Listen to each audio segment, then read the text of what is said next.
Hey everybody, this is Jim at FreeChartVideos.com using time-honored techniques to understand modern markets. This video is for educational purposes only and it is not intended to be used as any form of investment advice. I can draw lines on charts, but you have to draw your own conclusions from your own due diligence and make those investment decisions that are suitable for your personal financial situation. I am not a licensed professional. I'm just a guy who draws lines on charts. So now that we've got all of our charts back in working order after the server issues yesterday, let's take a look at the S&P 500. Okay, guys, the first thing I want to do is I want to just go over a history of what this chart has told us. And even though I didn't start doing my website and YouTube channel until October of 2010, I had posted on Yahoo message boards and also on another forum about different calls and such. And I just want to show you how this chart has worked out since early on, so you can judge for yourself just how valuable technical analysis either is or is not. The first thing I want to say is that starting in April of 2009, the very day, actually probably took me a couple of days. No, I take it back. Let me redraw this line. The very day this trend line that I just drew right here was broken, I said this market found bottom right here. Okay? So then there was also something, not in the S&P, but in the Riffin, which was the banks. There was an inverted head and shoulders that corresponded with a move getting up over roughly 870, something like that. And when we made this move right here, which was a little bit later in either late April or early May, at that point I made this crazy, wild prediction that the S&P would reach 1120. And what happens? Well, we go up and then we pull back and everyone thinks the wheels are coming off, but that was just a pullback to that neckline. And sure enough, the S&P went on up and made that target right at about 1120. And then it started to look like it was going to fall back. Actually, it fell back before it made that. Then it made the target and then entered another little corrective phase here.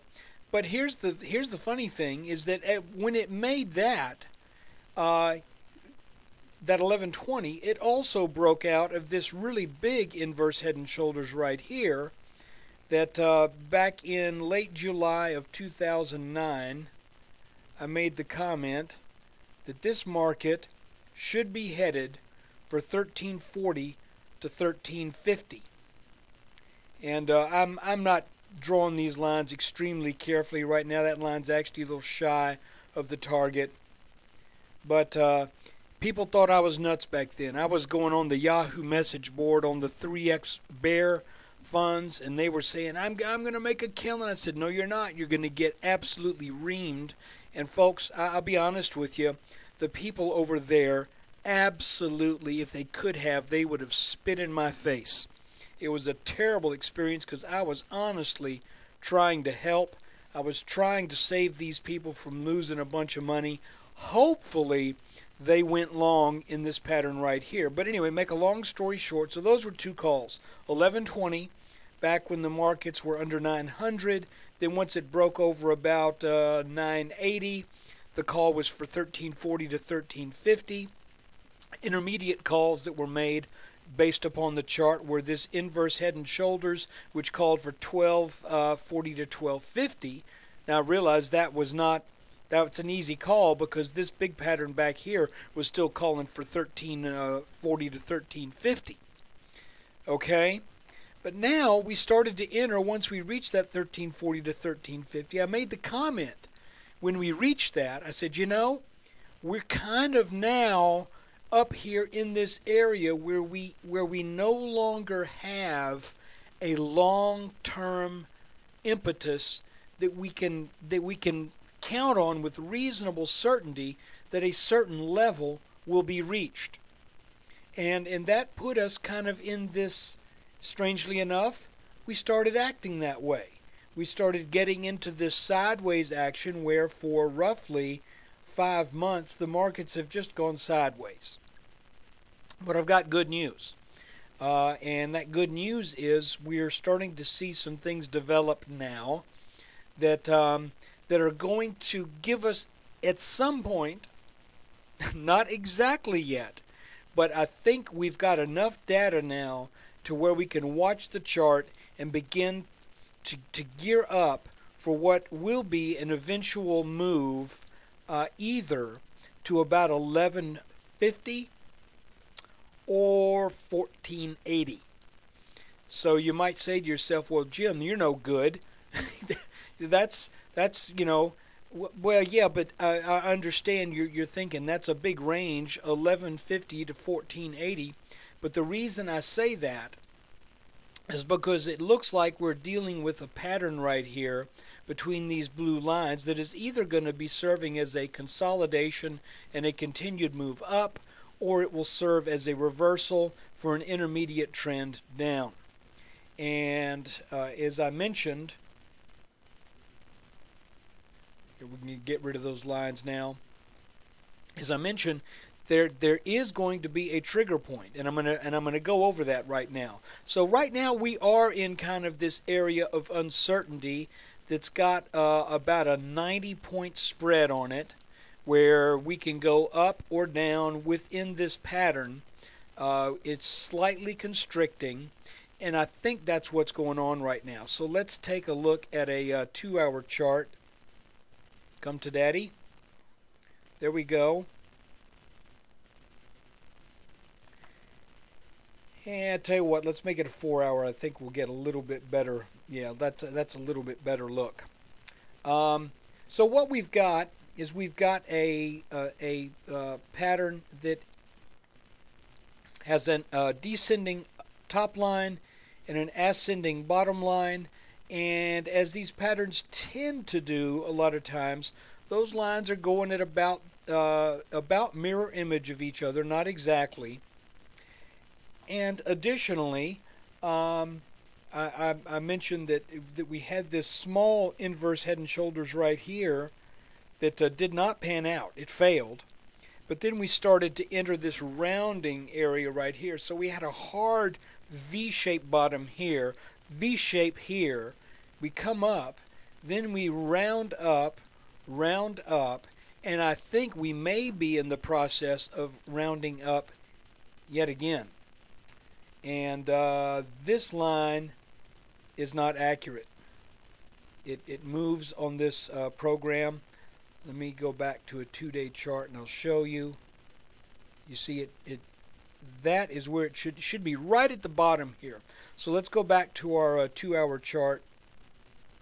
That is where that line should be. I believe this is a technically important line. And if this pattern is to break up and get over this top line and head up for the upper target, then that line, I'm looking for this line right here to be respected. Now I want to make mention that when we got over this blue line right here, if you'll go back to one of the videos back 2 weeks ago or a week and a half ago, I said, guys, there's a very high likelihood that we're going to get a back test to this blue line. And we did get a back test, and I thought this was it right here, and it looked pretty good, but when we started to rally up, but no, it came back for an actual solid touch on this line. This wasn't good enough. It had to touch it, make sure it's there.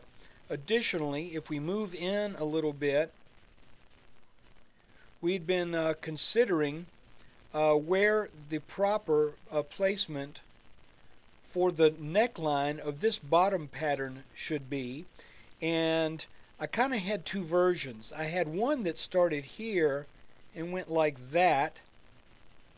And it's funny how you can see all these lines really do have technical significance, because we bounced on that line here, then we got under it. Now that line is giving us a little bit of resistance. But the line that appears, at least for right now, to giving us support is this line. So I'm using that line as well. And here's our, what it looks like is once we broke out over this, we are now in a descending channel that is slightly constricting, and I'll have to tell you, I have made a difference. I have changed something in this chart as of the last video, and that is I am not starting this top line right here. I'm starting it on this first reactive move right here, because I can see where that has lined up with 1, 2, 3 touches, and that's where the markets completed their day today. So I find this very interesting, what's going on right here. Additionally, there's a little line of resistance right there. And if the markets on Monday break out over that, I would expect a back test of this line, and then we will likely round on up and go back and test some of those highs in the 1350s. And if we get out over 1356 on that larger pattern, come to daddy, come on, then I think we will eventually head up, stay underneath this orange line, and rally for a new high. And let me tell you why I think that. First off, there are two possibilities.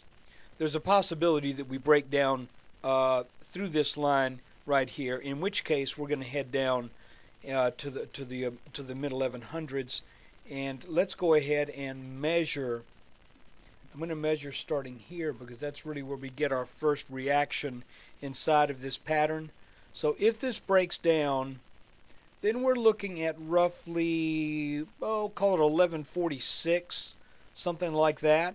And frankly, if we do that, I suspect that the market will come all the way down and test the 1120s, because we've got a support level down here that never really got tested.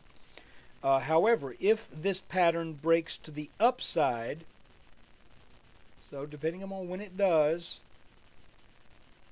then again we're looking at about 1480. And that wouldn't happen right away. Matter of fact, I think the soonest it could happen would be November. Just based upon this line of broken support that now is... I'm just going to erase that line because it keeps moving around on us. There. That's based upon this broken line that I don't think the market will get back on top of. So what do we got going on? Well, the first thing is, if we break out of this pattern, we've got this triangle that we measure to right here. I hate the fact that these lines just go all over everywhere. We're going to get back to these lines in just a second. So we got two things we're looking for. We're looking either for a break up out of this pattern to get up into now what I think will be higher into the 1400s, or a break out of the bottom of this pattern that should take us down to at least 1140 and probably as low as the 1120s. So you might think, well, that's not going to help me right now. Well, sure, it can. Because who says you have to be in the markets at all in between these blue lines? And, you can always buy here on the possibility that we're going to rally back up here. Or, if we break out, wait for the pullback and then ride the markets up for more than 100, for about 120 points. Or if we break down, buy on the or sell on the pullback, and in the ride the market's down for 120 points. So I think eventually we got a 120 point move shaping up. If it is to the upside, there's another way we can measure this, and that is we draw another line here, which would end up giving us another dadgum inverse head and shoulders. And we should know if this is what's happening, because if this is going to be an inverse head and shoulders, we may not even come down and test this line. But if that was to break, let's say it breaks out somewhere down here, then what's our measuring for it? Well, we measure the depth of the head, add it on to the point at which it breaks out, and you can see that that also gives us a target that is roughly in the mid 1400s. So that is the S&P update for today. Again, looking at a 10-minute chart, I moved this line. Like I said, I had been drawing it starting up on this top here. And, you know, to be honest with you, it was like nothing was really quite lining up just right. I mean, I thought that this was kind of interesting, the fact that we had this top, and this top. Then we got over it. We back tested that. That's probably still a legitimate observation. But, you know, that is kind of a funky looking pattern. I think what we really have here, and the pattern that is going to be more trustworthy, is what we've got here between these dark blue lines. So I am looking for, if we get over this line right here, then I'm looking for a pullback and then a move to go test this again. If we get out of that, then bulls will be happy. Now look, I want to say something. I've had somebody in our forum, and I'm not upset with this person by any stretch, because any legitimate, honest conversation and question is appreciated. But kind of described me as a perma bull. And all I will say about that, and I've answered that question a couple times. Some people have said, you know, when does Jim think the market's not going to go up? And my answer is this: well, since this bottom, when has the market not gone up?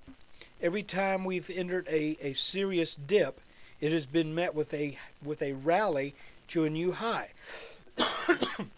So I'm predisposed at this point to act under the general assumption that the underlying trend is still intact until it is clearly shown to be broken.